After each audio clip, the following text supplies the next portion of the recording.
Hello दोस्तों, आपका स्वागत है हमारे चैनल पर। क्या स्कूल हमें असल ज़िंदगी में जीने और फाइनेंशियल नॉलेज के लिए तैयार करता है?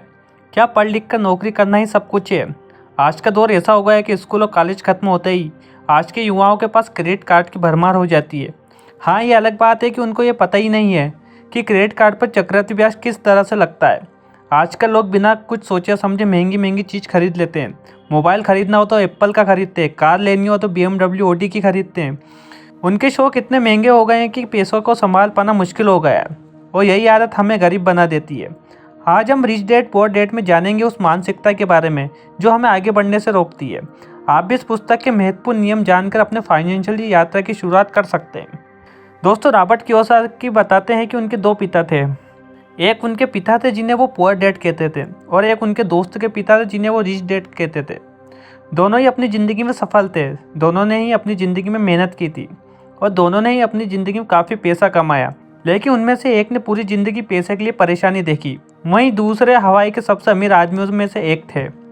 एक ने मरने के बाद अपने परिवार के लिए कर्ज छोड़ा, वहीं दूसरे पिता ने लाखों करोड़ों की संपत्ति। रॉबर्ट आगे कहते कि अगर वो सिर्फ अपने रियल डैडी के पास पले होते तो उनकी सलाह मान लेते, लेकिन वो दो विरोधाभासी व्यक्तियों के साथ पले थे। दोनों ही अपने करियर की शुरुआत के दौर में थे, लेकिन पैसे के लिए दोनों के विचार एकदम अलग थे। रॉबर्ट शुरुआत से ही दोनों डैडी के पास रहते थे, तो शुरू में उनको परेशानी हुई क्योंकि उन्हें बार बार दोनों पिता से अलग अलग विचार मिले। दोनों डैडियों के विचारों में ज़मीन आसमान का अंतर था। जैसे एक डैडी कहते हैं कि मेहनत से पढ़ो ताकि तुम्हें एक अच्छी सी कंपनी में नौकरी मिल सके, वहीं दूसरे कहते थे कि मेहनत से पढ़ो ताकि तुम एक दिन एक अच्छी सी कंपनी को खरीद सको। एक कहते थे कि मैं इसलिए अमीर नहीं बन पाया क्योंकि मुझे बाल बच्चे पालने थे, वहीं दूसरे कहते थे कि मुझे इसलिए अमीर बनना है ताकि मैं मेरे बाल बच्चों को अच्छे से पाल सकूं। अमीर डैडी कहते हैं कि गरीब होना और पैसा ना होना में बहुत फ़र्क है। पैसा का ना होना एक अस्थायी है, लेकिन गरीबी स्थायी है। अमीर डैडी कहते हैं कि आज की सबसे खतरनाक सलाह होगी, स्कूल जाओ, अच्छे नंबर लाओ और एक अच्छी सी नौकरी कर लो। आइए हम जानते हैं 6 महत्वपूर्ण नियम जो हमें rich dad poor dad book से जरूर सीखने चाहिए। नंबर 1, अमीर लोग पैसे का आविष्कार करते हैं। दोस्तों, Jeff Bezos, Bill Gates, Mark Zuckerberg, Elon Musk और भारत के अगर बात करें तो धीरूभाई अंबानी, शिव नादर और अजीम प्रेमजी, जो कि दुनिया के अंदर एक ऐसा व्यवसाय या फिर कहें कि एक ऐसा विचार लेकर आए जिसके बारे में इनसे पहले किसी ने भी नहीं सोचा था, और अपनी उसी क्रांतिकारी विचार से इन लोगों ने पैसे का आविष्कार किया।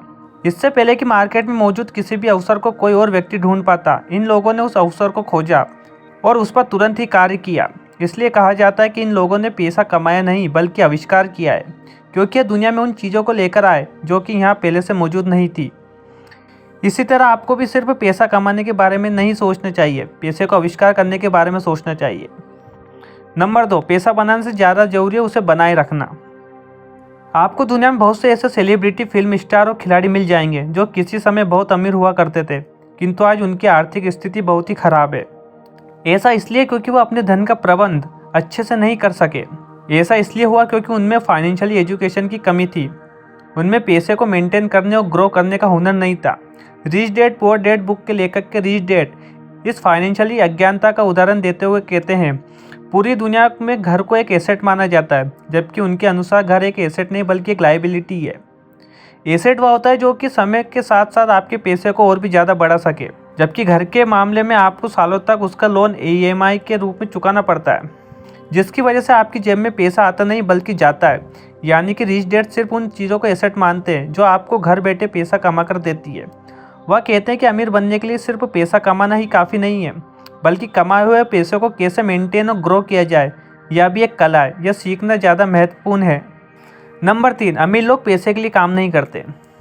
अमीर डैडी बताते हैं कि डर और लोभ ज़्यादातर लोगों की जीवन को नियंत्रित करती है। लोग पैसे की कमी ना हो इसलिए काम करते हैं, और जैसे ही पैसा आ जाता है तो अन्य नई चीज़ें खरीदने का भी लालच जाग जाता है। फिर यही लालच उन्हें और पैसे कमाने पर मजबूर करता है, और ये डर कि वो अपने बिल चुका ना पाएंगे, कहीं वो गरीब ना हो जाएं, इसलिए वो कड़ी मेहनत करते हैं और पैसे कमाते हैं। रिच डैड इसे चूहे की रेस कहते हैं। कैसे लोग डर और लालच की वजह से इस रेस में फंसे हुए हैं। ऐसा नहीं है कि लोगों को ये रेस अच्छा लगता है, पर बचपन से ही लोगों के मन में बैठी बातें उन्हें इस रेस का हिस्सा बनाए रखती है। बचपन से ये सिखाया गया है कि अच्छे से पढ़ाई करो, अच्छी डिग्री लो, फिर एक अच्छी जॉब करो। अगर कुछ अलग ट्राई किए तो सिर्फ असफल ही होंगे, कोई दूसरा कामयाब नहीं होने देगा। और यही बात लोगों को इस रेस से जोड़े रखती है। ये सच है कि चूहे की रेस का हिस्सा बने रहने से आप कभी भी गरीब नहीं बनोगे, अपने बिल चुका पाओगे, लग्जरी खरीद पाओगे, पर कभी अमीर नहीं बन पाओगे, एक क्वालिटी लाइफ जी नहीं पाओगे। रिटायरमेंट तक रोज उस बोरिंग रूटीन को फॉलो करना पड़ेगा। तो बात ये आती है कि क्या करें। पहले पूरी हिम्मत करके चूहे की रेस से बाहर निकलें। ऐसा कुछ करें जिससे आप पैसे के लिए काम ना करें, बल्कि पैसे आपके लिए काम करें। और यह तब ही संभव है जब आप फाइनेंशियली नॉलेज लेंगे। नंबर 4, रिस्क लेना। जोखिम वह शब्द है जो सफल लोगों को सफल बनाता है, पर असफल लोगों को असफल। जो लोग सफल होते हैं वे अपने जीवन में जोखिम के महत्व को समझकर उपयोग करते हैं। हम सभी जानते हैं कि सभी क्षेत्रों में जोखिम होता है और हमारा जीवन तत्व ही जोखिम से भरा हुआ है। लेकिन बहुत से लोग जोखिम तत्व से इतना डरते हैं कि वे हार जाते हैं। लेखक पाठकों को वित्तीय जोखिमों के डर पर काबू पाने के लिए प्रोत्साहित करते हैं। वे वित्तीय सफलता प्राप्त करने के लिए कैलकुलेटेड जोखिम लेने के महत्व पर जोर देते हैं। बहुत कम जोखिम लेना आपकी धन निर्माण यात्रा में बाधा बन सकता है, क्योंकि भाग्य अक्सर साहसी लोगों का साथ देता है। इस अध्याय का सार यह है कि हमारा जीवन जोखिम तत्व से भरा हुआ है, इसलिए जोखिम से डरना छोड़ो और उसे मैनेज करना आपको सीखना ही होगा अगर आप पैसे बनाना चाहते हैं तो। नंबर 5, पैसे की समझ क्यों सिखाई जानी चाहिए। अगर अमीर बनना है तो पैसे की समझ होनी चाहिए। संपत्ति क्या होती है, दायित्व क्या होता है, आय क्या होती है, व्यय क्या होती है, इन सब चीज़ों के बारे में पता होना बहुत ज़रूरी है। रॉबर्ट के पुअर डैड पढ़े लिखे थे और एक अच्छे पैसे कमाते थे, लेकिन उन्हें पैसे की समझ नहीं थी, इसलिए वो पैसे बचा नहीं पाते थे। वो जितना भी कमाते थे उतने ही कर्जे में डूबे रहते थे, क्योंकि उनको संपत्ति और दायित्व का अंतर पता नहीं था। हमें हमेशा संपत्ति खरीदनी चाहिए। अगर आप अमीर बनना चाहते हैं तो आपको बस इतना जानने की जरूरत है। अमीर लोग संपत्ति इकट्ठा करते हैं, गरीब और मध्यवर्गीय लोग दायित्व इकट्ठा करते हैं। मजे की बात यह है कि उन लोगों को यह लगता है कि वो संपत्ति इकट्ठा कर रहे हैं, बल्कि वो दायित्व इकट्ठा कर रहे होते हैं। बहुत से लोगों को यह नहीं पता होता है कि जब वह नया घर खरीद रहे हैं तो वह संपत्ति है या दायित्व, जबकि घर एक दायित्व है, क्योंकि इसमें हमारे पैसे खर्च होते हैं, ना कि यहाँ से हमें पैसे मिलते हैं। रॉबर्ट के पढ़े लिखे पुअर डैड का फाइनेंशियल स्टेटमेंट में जितना आय है उतना ही व्यय है। मतलब जितना वह कमाते थे उतना खर्च कर देते थे, और संपत्ति उनके पास बहुत ही कम थी और दायित्व उनके पास बहुत ही ज़्यादा थे। और रॉबर्ट के रिच डैड की आय ज़्यादा थी और व्यय कम था, और संपत्ति उनके पास ज़्यादा थी और दायित्व कम था। और नतीजा यह होता था कि अमीर लोग और अमीर होते जाते थे, क्योंकि उन्हें पता होता है कि उन्हें अपने पैसों को कहाँ खर्च करना है। इसलिए हमेशा अपने पैसों का संपत्ति खरीदना चाहिए, ना कि दायित्व। आज एक अच्छी बात यह है कि ज़्यादातर लोग यह बातें समझते हैं और इसलिए उन्होंने म्यूचुअल फंड और स्टॉक मार्केट में पैसा लगाना शुरू कर दिया है। निवेश में हुई बढ़ोतरी के कारण ही हमने स्टॉक मार्केट में इतनी तेजी देखी है।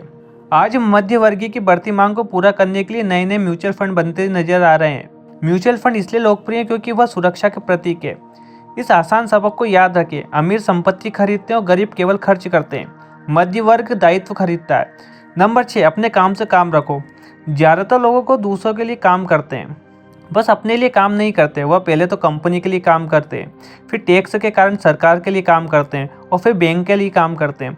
लोग ज़िंदगी में पैसे की तंगी इसलिए आती है क्योंकि वह अपनी सारी ज़िंदगी दूसरों के लिए काम करते रहते हैं। कई लोगों के पास तो ज़िंदगी भर काम करने के बाद भी अपने लिए कुछ नहीं बच पाता है। असली संपत्ति कई तरह की होती है, जैसे ऐसे बिजनेस जिसमें मेरे होने की ज़रूरत ना हो और मैं उसका मालिक रहूं, परंतु उन्हें लोग चलाते हों। अगर मुझे वहाँ काम करना पड़े तो यह बिजनेस नहीं होगा, यह मेरी नौकरी होगी। और स्टॉक, बॉन्ड, म्यूचुअल फंड, आमदनी देने वाला रियल इस्टेट, पेटेंट से मिलने वाली रॉयल्टी, वो हर ऐसी चीज़ जिसकी कीमत बढ़ जाती है। एक बार अपने बिजनेस को बनाने में उसमें निवेश करने का समय निकाल लेते हैं तो फिर आप उसमें जादू की छड़ी घुमा सकते हैं, जो अमीरों का सबसे बड़ा रहस्य है। यह रहस्य अमीरों को भीड़ से आगे रखता है। दोस्तों, यह है रॉबर्ट कियोसाकी द्वारा लिखित पुस्तक थिंक एंड ग्रो रिच। दोस्तों, आशा करता हूँ आपको यह बुक समरी पसंद आई होगी। बुक समरी पसंद आई हो तो अपने दोस्तों के साथ जरूर शेयर करें। साथ ही चैनल पर नए तो चैनल को सब्सक्राइब करना ना भूलें। धन्यवाद।